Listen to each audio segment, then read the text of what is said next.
Setbacks are a part of the process. Whether we like it or not, there's going to be setbacks.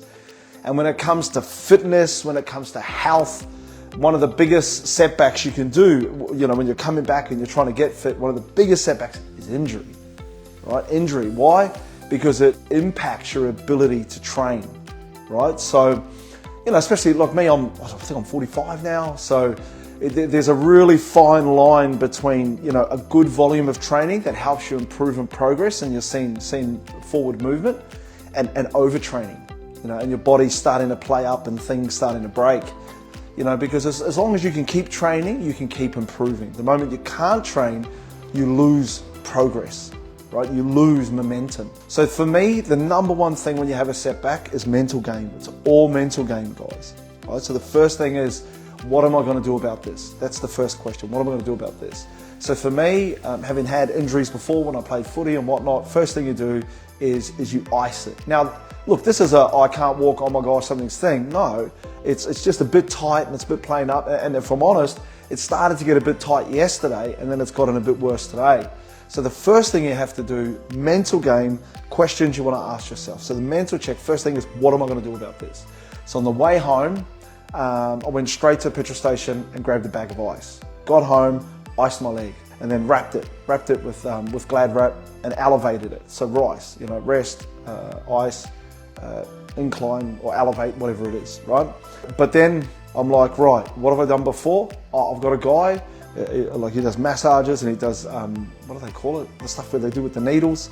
And so reached out to him straight away. So as long as we move from setback straight into solution, then we're good. And this is how we stay on track mentally.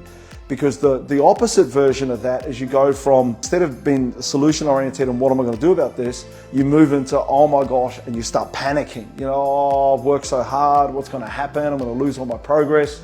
And that is not productive for anyone or anything. So the first thing is, what am I going to do about it? The second thing is implement the plan. Number 3, we talk about property as a team sport. Right? When you need help and there's setbacks, that's when you should be leaning on the team the most.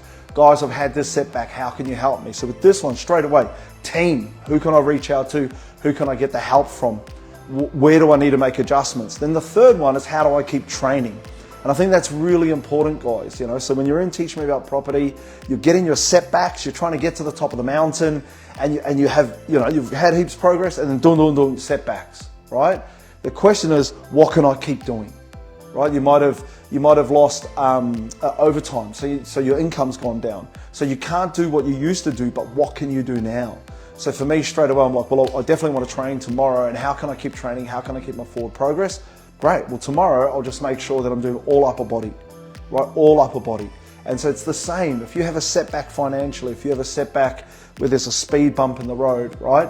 You have to go, not what was I doing previously, where I see people get into the mental game and they play the mental game wrong, is they start looking at what they used to be able to do, not what they can do now. The most you can do with the available resources that you have at any given moment, that's our responsibility, guys. So for me, if there's a challenge around, well, I can't do heaps of squats, well, don't squat, bro.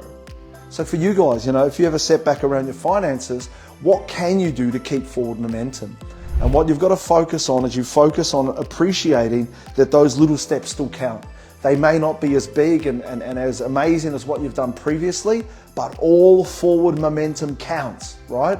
But what's really going to happen is you are going to show the world, were you looking for an exit? Were you looking for an off-ramp? Sometimes when we're on the change journey and we're trying to improve our lives, sometimes things are getting hard, and rather than looking for a way, we start looking for an off-ramp. So what setbacks become the opportunity for people to just take the off-ramp. They're like, oh, well, yeah, this happened, so that's why we stopped saving. Oh, yeah, well, this happened, so, that's why we didn't buy property. Or you go setback, and you keep looking for a way.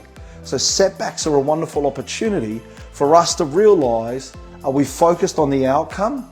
Or are we just looking for an off-ramp or an excuse to hang up our hat and go, that's hard, I didn't want that anyway, right? So for me, straight away, like I said, the process. Number 1, what am I going to do about this, right? Number 2, solution focused. And this is for the mental game, guys. Then the next one is create a plan, implement the plan. Then the next thing we want to be focused on is making sure that we are looking for a way, we're not looking for the off-ramp. And trust me guys, setbacks become some people's permanent excuses.